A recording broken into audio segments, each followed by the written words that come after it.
No programa de hoje, o filósofo, professor e palestrante que ajuda a popularizar o pensamento. O processo apaixonante, ele é o processo que a filosofia desperta. Chato, muito, né? Fundador da filosofia do zero. Você tá o dia inteiro na pornografia. Se o cara tá o dia inteiro comendo igual um animal, tá sojado pra caramba, ele não vai entender nada. Ai, que burro! O educador Guilherme Freire. Olha eu, Guilherme. Pô, obrigado por você ter vindo mais uma vez, Guilherme. Aqui tem a nossa audiência, é fã do Guilherme. O site dele é o Filosofiado. É Filosofiado Zero, é isso, né? Filosofia do zero. Filosofia do Zero, porque é tudo junto. Tudo junto, é. Filosofiadozero.com.br, o site do Guilherme. Você também pode ir no Instagram dele, que tem o caminho, aí fica mais fácil. Guilherme FCL Freire. É isso? É isso mesmo. Tudo tranquilo? Tudo ótimo. Tá acompanhando o julgamento? Todo mundo tá, né? Quem não tá acompanhando. E aí, né? o que você tá... Olha, eu acho que o tema... O cenário político do Brasil envolve hoje, que eu acho que é uma coisa nova, muito do conflito global também. Acho que esse é um dos pontos que estão chamando a atenção, é que China, Rússia, o Putin agora está falando sobre o Brasil, que é impressionante. Claro que o Trump virou um assunto. E eu acho que esse é um dos temas maiores, na verdade, que aconteceu agora. Porque tem esse conflito entre Estados Unidos, China e Rússia. Visivelmente tem uma briga. E o Brasil agora tá na frente dessa briga, né? Imagina que não é comum, na verdade, o presidente dos Estados Unidos tomar o Brasil como assunto central. A guerra tarifária do Brasil é uma das maiores que tem. Os maiores tarifas sendo colocados em relação diretamente ao Brasil, sendo que o Brasil já teria uma balança comercial desfavorável. E daí você teria colocando uma tarifa maior ainda. E acho que esse é o tema que está muito em jogo, que fez escalar muito, né, todos os conflitos do Brasil, é porque a China e a Rússia querem se aproximar da Índia. O Brasil é uma economia muito grande. A gente muitas vezes fala dos problemas do Brasil. O mercado é grande. A gente esquece que o Brasil é uma das 10 maiores economias do mundo. E o Brasil tem uma população continental. Então, se o Brasil vai estar alinhado com esse país do Ocidente, ou se ele vai estar alinhado com a China e a Rússia, é um tema gigantesco. E essa questão, a crise interna do Brasil, agora extrapolou e está virando um assunto global. Então, a forma como eu enxergo é que agora o nível o jogo mudou, porque não são só as forças internas que estão em jogo. Por exemplo, você vai fazer uma coisa relativa a uma regulação do banco, isso vai impactar os Estados Unidos. E aí os bancos todos brasileiros são conectados nos Estados Unidos. Diz que agora já estão perguntando aí para os bancos brasileiros. Teve uma reunião, né? Teve uma reunião aí para saber onde é que está indo o dinheiro lá do Alexandre de Moraes. O que acontece hoje no Brasil é que você tem claramente as pessoas em geral, né? Há uma crise institucional e você não está pensando o Brasil. Porque essas coisas têm uma implicação muito grave. O Brasil vai ser aliado da China. O Brasil é um parceiro comercial muito grande da China. O Brasil é um país, do outro lado, um parceiro comercial muito grande dos Estados Unidos.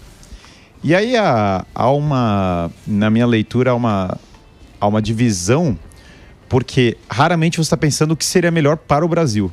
Na história, na crise institucional quase que completa do Brasil. Não é de hoje que o Brasil tem uma crise institucional. Eu sempre brinco para as pessoas, né? Você já cogitou a ideia de que está dando errado muitas coisas há 200 anos, desde que a gente tirou, sei lá, a Princesa Isabel.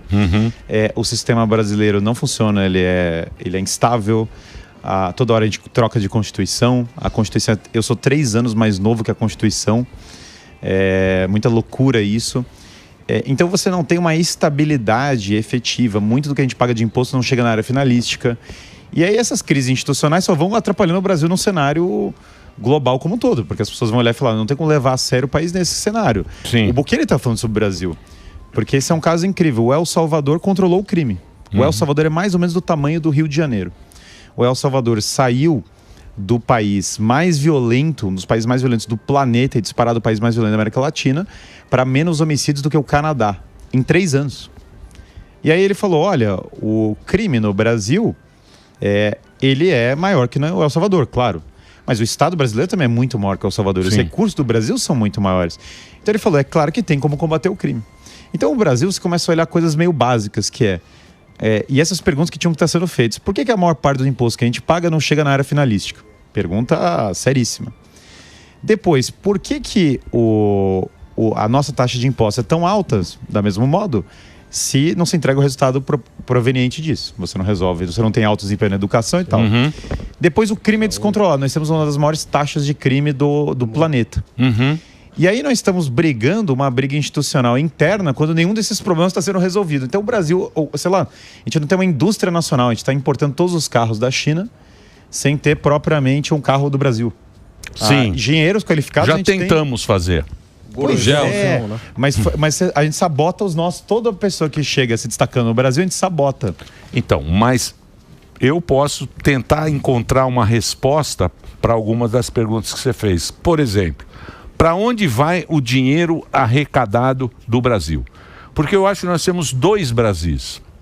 O Brasil nosso que paga os impostos e o Brasil, por exemplo, vou dar um exemplo aqui, ó. O STF gasta mais que a família real britânica. Porra!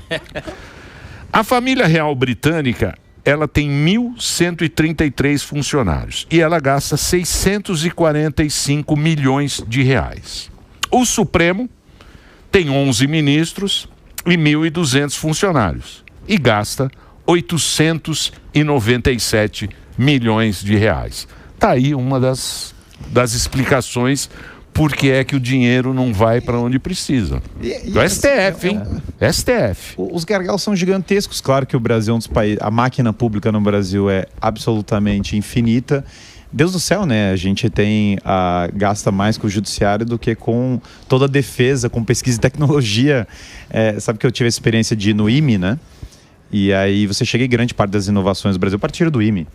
E aí chega para os meninos, tinha 400 meninos lá na palestra, e os meninos fazendo barra, depois discutindo impulso eletromagnético. Eu falei, claro que dá certo, o cara acorda às 6 da manhã, faz barra e fica discutindo tecnologia.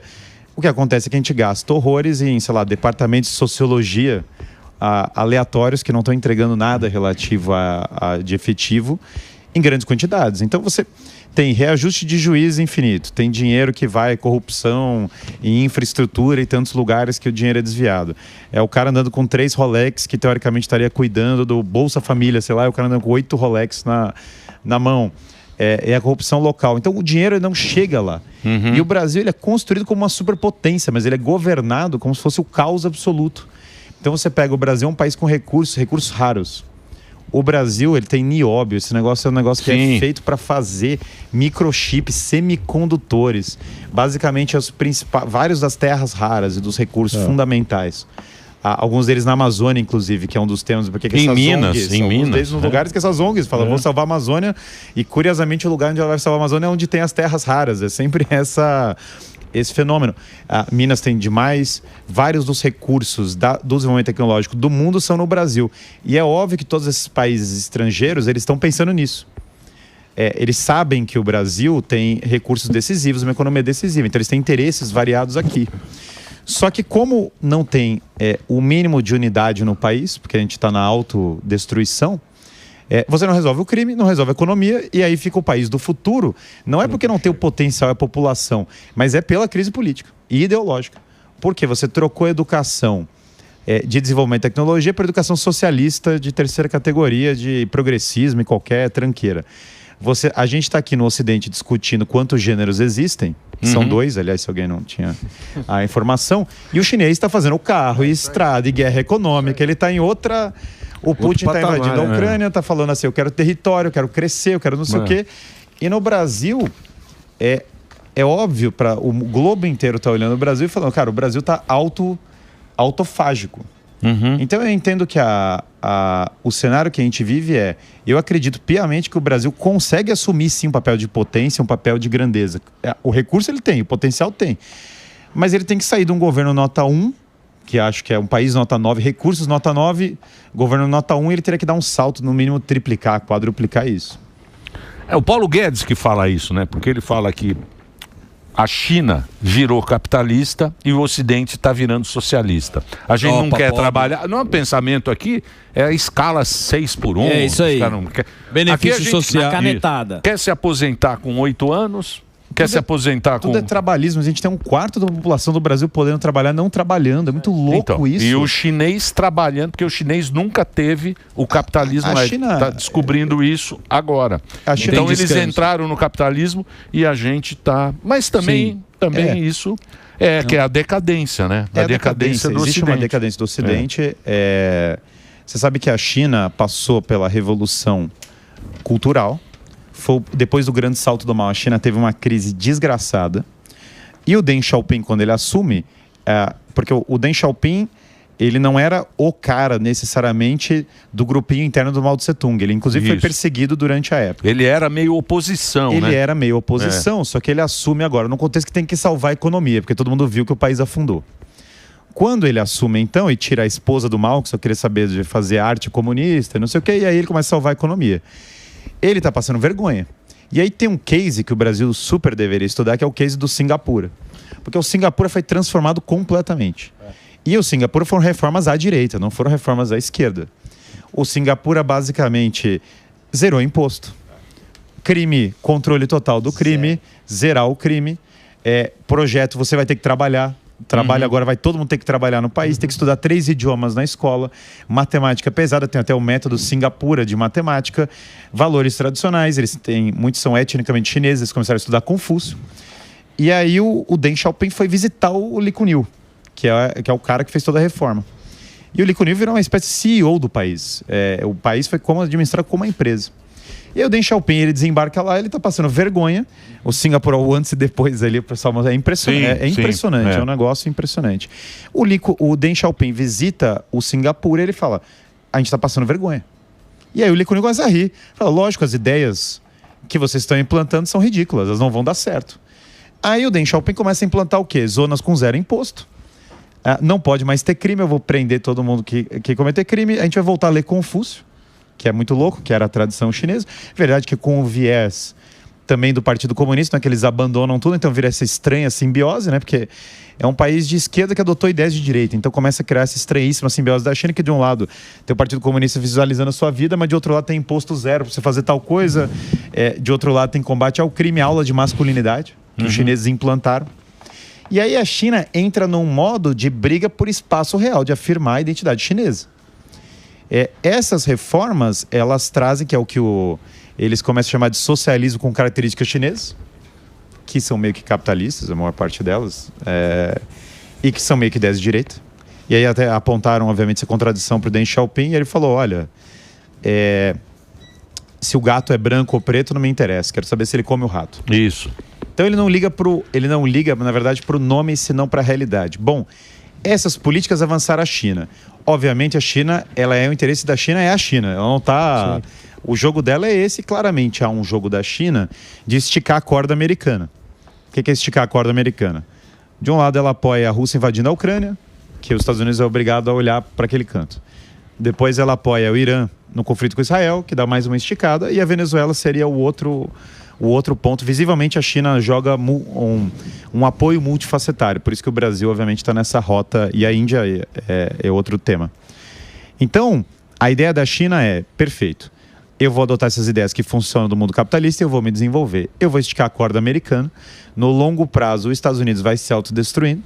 O progressismo americano é uma coisa que sabotou o país e que a gente fica importando no Brasil para nossa autodestruição. Que é a cultura, né? Por isso que esse que é o problema do chinês, porque a língua chinesa que atrapalha eles sendo globais, né? E o americano, é um inglês que todo mundo... Universal. Eu estou estudando o japonês, que são os mesmos ideogramas, né? Tem uma variação, mas a origem é a mesma. Cara, são 2.000 símbolos para você ser alfabetizado. É muito simbólico. A pessoa não consegue... É complicado. A palavra, ela significa o desenho, né? Agora, o que eu vejo em comparação com China e Brasil é esse. A China está jogando o jogo do poder. O Trump está tentando, na verdade, que os Estados Unidos voltassem a jogar o jogo, porque na época do Biden estava maravilhoso, né? O nosso bom e velho China o Biden Joe, acabou, né? cara. O Biden de 70 mil anos, ele visivelmente senil. Deus do céu, né? Quem não invadiria a Ucrânia nesse contexto? A cara do Biden é que não haveria... o Biden, na verdade, eles tiveram que remover ele no meio da presidência. Então o Trump, claro, quer reviver um nacionalismo brasileiro. Mas o que eu lamento desse cenário do Brasil o Brasil, quando que ele volta à tradição dele e volta ele a brigar para ser uma potência, a resolver esse monte de ideias lixo que estão sendo implantadas e voltar ao desenvolvimento do país como pauta, né? Porque qual é a fotografia do Brasil agora? Se a gente pegar aqui, todo mundo coloca nessa analogia, o Brasil virou uma Venezuela, mas se pegar entre os discursos ideológicos, tô falando da relação para qual caminho que a gente está indo? Narco-estado, a gente está muito próximo disso. A fotografia também de não se aproximar do Ocidente. A gente é contra os Estados Unidos. Sim. A gente está indo em relação aos outros países, para a China, para a Rússia. Sim. Bom, o Celso Amorim estava lá, ou não? Eu não acho que o Brasil deveria brigar com a China e a Rússia. Não é uma estratégia inteligente na minha leitura. Agora, os Estados Unidos brigar com os Estados Unidos também, obviamente, é uma ideia muito louca, né? Vou me aliar com a China e a Rússia. O Brasil não tem, economicamente falando, não tem como se aliar. Só um detalhe, tá? Ele não tem como fechar com um lado contra o outro, porque isso é muita loucura. E o Brasil está fora da rota de colisão desse conflito. Naturalmente, a gente está se colocando nessa rota. Então, é uma péssima ideia. É isso. Dá para ser neutro? O problema do Brasil, sendo de esquerda, direita, China, se aliar à China, se aliar, não importa onde se alia. O problema do Brasil é que ele está se aproximando da metade mais pobre do mundo. Então toda aquela conversa, o Brasil é o país do futuro, o Brasil nunca vai ter o narco-estado no Brasil. A gente está caminhando para isso a longos passos. E o Brasil vai ser velho já. A pauta mais importante do Brasil é o combate ao crime. Então, mas aí o Brasil já está na mão desses... 1/3 da população está na mão de PCC. E a Faria Lima está cheio a Faria Lima está cheio agora. Aí você fala, né? Isso aí tem condição de ser uma sociedade bacana? De jeito nenhum, precisa de muita geração para melhorar isso aqui, bicho. Mas você sabe que... Muita geração, não é um presidente que vai mudar a bagaça. Verdade, mas embora quando você olha o caso do El Salvador, que é fascinante, o crime, basicamente, olha que coisa louca, foi segurado. É pequenininho, e pelo visto, lá, né? prender O Brasil, o tamanho do Rio de Janeiro, né? Então, aí e veja que acredito que seja mais fácil, não? Mas a China é grande perto do Brasil, né? E a China que faz o Brasil parecer pequenininho, controlou o crime. Detalhe é que se você começa a construir muitas cadeias e botar todos os criminosos na cadeia, que coisa muito curiosa, o crime começa a diminuir. Que mágica. E o problema do Brasil a gente solta os criminosos, não dá autorização para prendê-los, que é um problema endêmico. Isso era pauta... Depois você tem territórios, que é um absurdo um Estado ter territórios que o Estado não entra. E isso tem que ser abolido. Isso é pauta número 1 para mim. Isso aí tinha que unir o país, porque tem um outro ponto. As pessoas falam, o Brasil está dividido. Não, perfeito, existe um discurso dividido. Mas se você pegar a população do Brasil, quantas pessoas do Brasil são contra o combate ao crime? Isso que eu falei agora, quantas pessoas do Brasil são contra atacar o crime organizado de uma maneira muito clara? Quantas pessoas do Brasil são contra baixar impostos? Quantas pessoas do Brasil são contra começar a arrancar a corrupção a forceps da máquina? Quantas pessoas do Brasil são a favor do Brasil virar um reduto chinês, sei lá, uma pocilga chinesa? Quantas pessoas do Brasil são contra o Brasil começar a produzir um carro nacional e falar, olha, o carro chinês eu não tenho por que toda a minha indústria automobilística ser consumida pela China. Eu, na verdade, vou ter o meu. Ele vai ser melhor. Então, mas você não acha que o Brasil perdeu esse bonde? Eu acho que o Brasil perdeu o bonde já. O Brasil virou um país de série D. Não, Brasil série D. Porque a gente fala, beleza, vamos nos assustar. Eu falo do BRICS e tal. Mas também para os BRICS, o que interessa ali é a China, a Índia, o cara tem interesse na Índia, porque tem um puta mercado grande também na Índia. E a Rússia. Então lá, o Brasil virou, não é? Qual é a importância do Brasil? Um pouquinho mais da África. Não. A África está largada, o Brasil um pouquinho. Eu acho que se fosse tão pequeno, eles não estavam tão de olho, sabe? Eu acho que o problema que tá de... Não, isso tudo é conversa. Se acabar o Brasil, isso tudo é conversa. Celeiro do mundo, o pulmão da humanidade. Ai, o Brasil é o país do futuro. Ai, é o pulmão da humanidade. Que pulmão da humanidade? Não tem pulmão nenhum, pô. É o celeiro do mundo. Você não entende, Morgado. Celeiro de nada. Eu tô falando com o Emílio aqui, você não entende porra nenhuma. Se tem alguma coisa que eu entendo, se tem alguma coisa que eu entendo aqui é comida, tá legal? Você não entende nada. Seu Salomão. Você não entende nada. Vai estudar. Deixa eu falar uma coisa, Emílio. Eu entendo de comida, rapaz. Você não entende nada. Deixa eu falar uma coisa. Celeiro do mundo. Vê o gordo aí, ó. Isso, obrigado, Emílio. Comida. Sua mãe penteia teu cabelo. Cala a boca. Olha a boca. Pera aqui. aqui. Desculpa, Guilherme, desculpa. Não. É 1 bilhão de pessoas. Pode continuar, Guilherme, tá muito Brasil, bom. Desculpa. A agricultura, os recursos minerais e tantas coisas que estão no Brasil impedem o Brasil de falir. Esse país tem autonomia energética de energia hidrelétrica. É a coisa mais absurda do mundo. E recursos, tá tudo aqui. E o potencial humano é alto, a despeito do lixo que está sobreposto no Brasil. Quando o Brasil virar um país comunista, veja, o Brasil não tem como virar a União Soviética, porque para você ser a KGB, precisa ter alto nível. Os caras tinham prova de matemática, botaram o homem na lua. O Brasil não tem essa capacidade para ser a KGB, nada disso. Não tem esse material humano. Então, o Brasil não tem nada. O Brasil, você já viu o pobre orgulhoso? O pobre orgulhoso, ele é assim, é igual ao brasileiro. Nós temos as terras raras, nós temos um oceano maravilhoso, nós temos o agro fantástico, mas ele é pobre. Ele é pobre. Mas é que o brasileiro é pobre, o brasileiro né? tudo, o brasileiro normal. É lógico, tem gente que tem mais, mas o brasileiro, tudo com ele é dificuldade. Ele sai de manhã para trabalhar, ele não pode comprar, ele compra em 12 vezes. Mas amigão, você matou o negócio. É pobre, mas ele tem recurso. A gente tem recurso que a gente não consegue utilizar porque a gente vai roubar dinheiro dos impostos voltasse para ele, é menos pobre, né? Mas sempre tem essa conversa. O Brasil é o celeiro do mundo, o Brasil é o pulmão da humanidade, as nossas florestas, o nosso o quê? Mas é aquele pobre orgulhoso, porque ele fala, eu tenho tudo, mas eu sou um pé rapaz. Por que a gente é pé rapaz? Por quê? Não sei. Como não sabe? Você acabou de falar, a família real. Emílio, a gente gasta mais aqui que a questão do celeiro do mundo que eu coloco é o seguinte, que o Brasil não é um país pequeno nessa disputa geopolítica. E é por isso que Estados Unidos e China disputam esse protagonismo do Brasil, correto, Guilherme? Nós estamos virando uma briga de esfera de influência, como se a gente fosse um micropaís, porque é tão caótica a nossa gestão que a gente não consegue se afirmar nem como uma potência local, que nós somos. É uma coisa muito louca, porque então o Brasil não vai virar KGB, o Brasil virar Chernobyl, aquele seriado da HBO já virou. Isso aí é tranquilo. Porque você liga pro cara, o cara do departamento, do sei lá o que, liga pro outro cara e demora 3 anos para executar uma coisa. Isso já está em vigor. Só que o fato do Brasil ter virado Chernobyl, o governo soviético em Chernobyl, é o que explica muito dessa pobreza. Certo. Porque, na verdade, a população está pobre porque o dinheiro não está com ela, o dinheiro está em outro lugar. O dinheiro de São Paulo, Deus do céu, ele nem fica aqui na cidade, ele vai para um outro treco. Sim. Só a quantidade... O sistema O sistema está viciado contra o povo brasileiro. É isso aí. E o povo brasileiro tem que despertar para esse fato, porque ele está com o diagnóstico errado.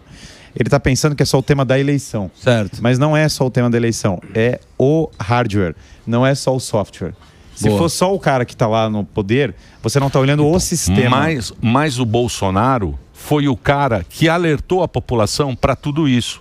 Para mostrar que toda aquela ideia que você tinha de direita, esquerda, do Geraldo Alckmin, que era, não sei o quê, era tudo um esquema, era um esquema político que interessava para aquela elite. Para o sistema. Ele apareceu, ele foi um cara que apareceu, pode crer, saía lá, não sei o quê. Aí a população começou a identificar aquilo, porque até então a gente votava no PSDB, achando que o PSDB era oposição. E não era oposição, era tudo um esquema dos caras. Olha, E outra coisa, se você for avaliar, que nem a gente está falando que agora o Brasil está no radar, a Venezuela está muito mais no radar do Trump do que o Brasil.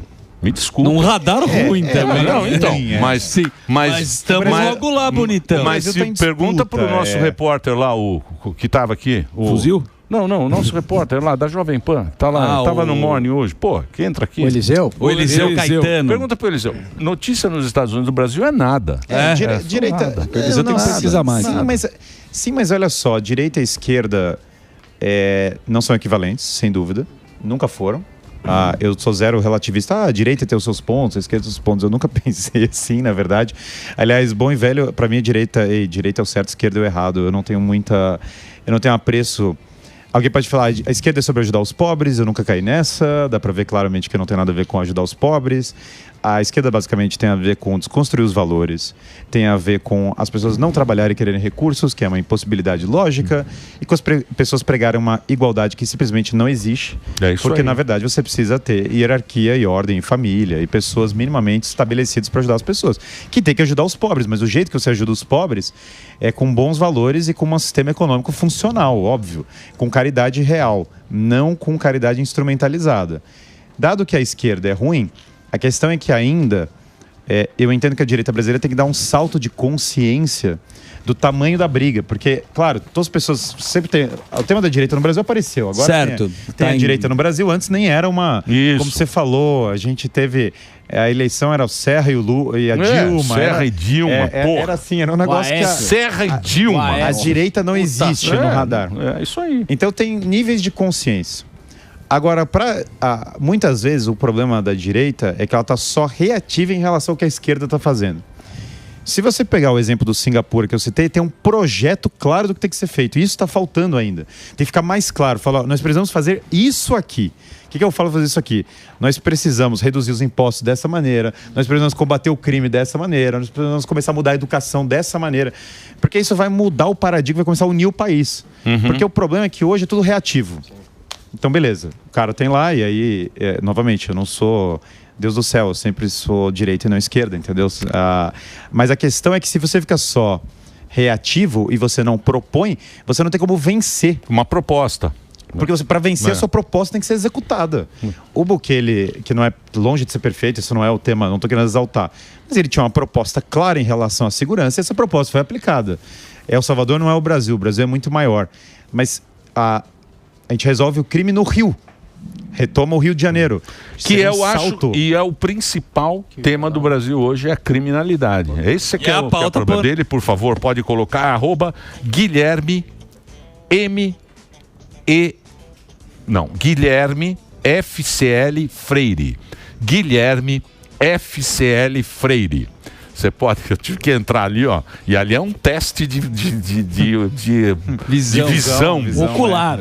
O cara não vai lá, eu tenho que ir lá e tá pequenininho lá. Muito. Guilherme FCL Freire. E o site filosofiadozero.com.br, o nosso professor aqui. Porra, Guilherme, obrigado por você ter vindo. Que é isso, minha Espero alegria. que você volte sempre aqui pra gente, pra Estamos aqui bater do lado, um papo. pra mim é minha alegria. Trocar uma ideia, vamos falar mais desses projetos aí que você tem, que são muito bacanas. Obrigado pela sua participação. Muito obrigado, uma alegria ter com todos vocês. Valeu.